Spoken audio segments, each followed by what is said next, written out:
pong kalimutan mag-hit ang subscribe button below. Ngayon po, magluluto po tayo ng musagka, siyempre in Arabic style. Ano-ano po ba ang mga sangkap nito? Tara, ipapakita ko po sa inyo. Ito po yung mga sangkap na ating gagamitin para sa ating musagka. Una-una po, 3 pirasong medium size na talong at 3 piraso na patatas. Kinat po din natin ng pabilog. Medium size din po ito. Isang buong kamatis, kinat natin din po ito ng pabilog. Half na sibuyas, pero chinap natin. Buong sibuyas, kinat natin ng pabilog. 2 piraso na lemon dry. At 2 piraso na hot chili.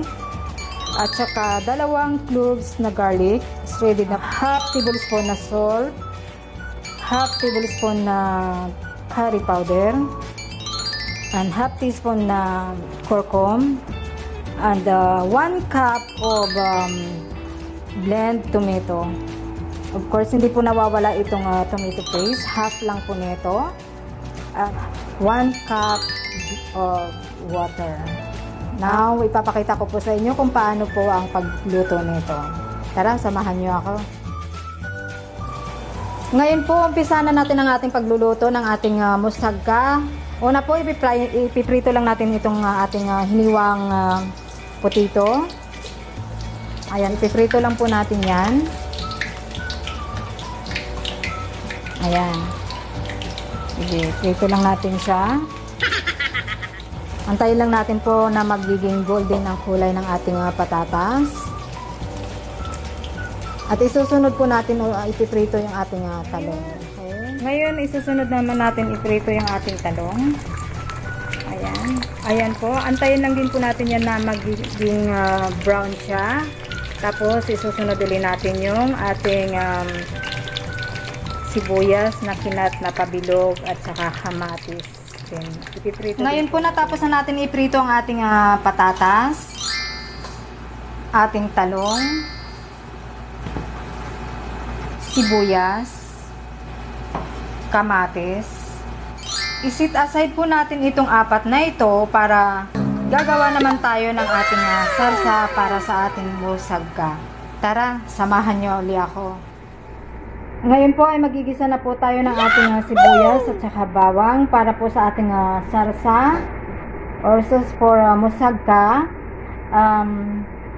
Ito po, mainit na po ang ating mantika. Pwede na po natin ilagay yung sibuyas. Ayan.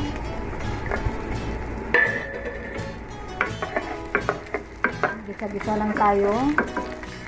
Ayan po. Ilagay na po natin yung ating bawang.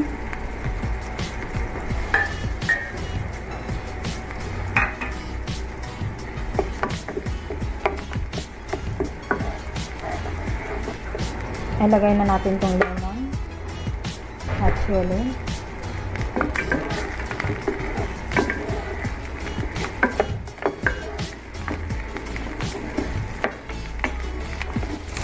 I-add na natin yung ating curcum, yung ating curry powder,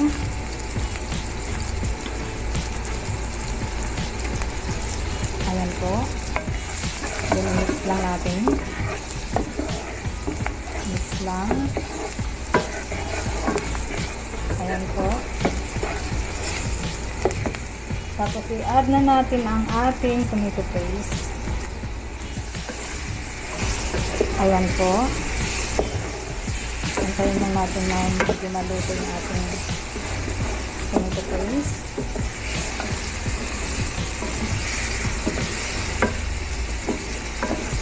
Ayan. Ayan natin yung ating dry tomato.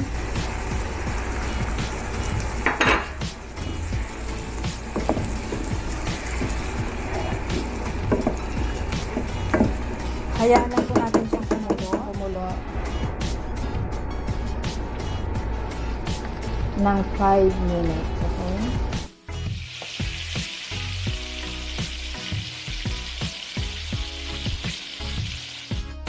Ngayon po, i-add na natin ang ating 1 glass of water. Ayan. Hayaan lang po natin siyang kumulo ng 10 minuto uli hanggang sa medyo lumapot ang ating salsa. Ayan. Basta po natin iprito ang ating talong, patatas, sibuyas, kamatis. Ngayon, isit aside po natin itong 4 na ito para po gagawin naman natin ang ating sarsa para sa ating sagka. Ngayon, ipapakita ko po sa inyo kung paano paggawa ng sarsa. Tara, samahan niyo ako. Ngayon po, meron po tayong isang medium size na Pyrex. Ilalagay po natin dito, i-arrange po natin yung ating mga naiprito. Ganito po. Ilalagay po natin yung mga gulay natin, layer by layer. Una po, sibuyas, patatas,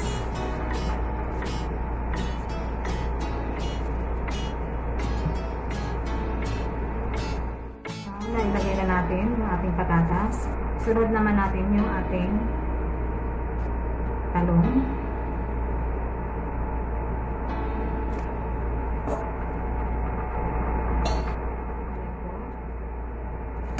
Then isunod po natin yung ating kamatis.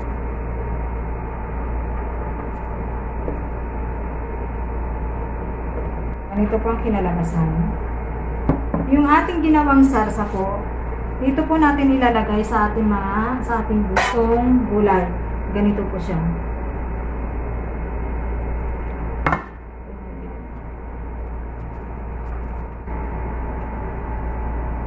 Ngayon yung niluto natin na sarsa, ilalagay lang po natin dito sa ating mga piniritong gulay.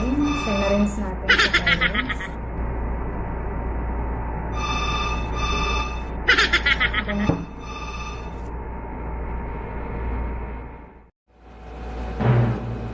Ito na po yung ating nilutong sarsa. Hinalo po natin. Nilagay po natin dito sa isang Pyrex kung saan naka-arrange yung ating mga gulay. Ilalagay naman po natin ito sa oven ulit ng 10 minuto lang. Pagkatapos po ng 10 minuto, pwede na po natin ihain para sa ating pamilya. I-try nyo pong lutuin to para po sa inyong mga anak. Tsak magugustuhan po nila ito. Thank you for watching. Bye-bye!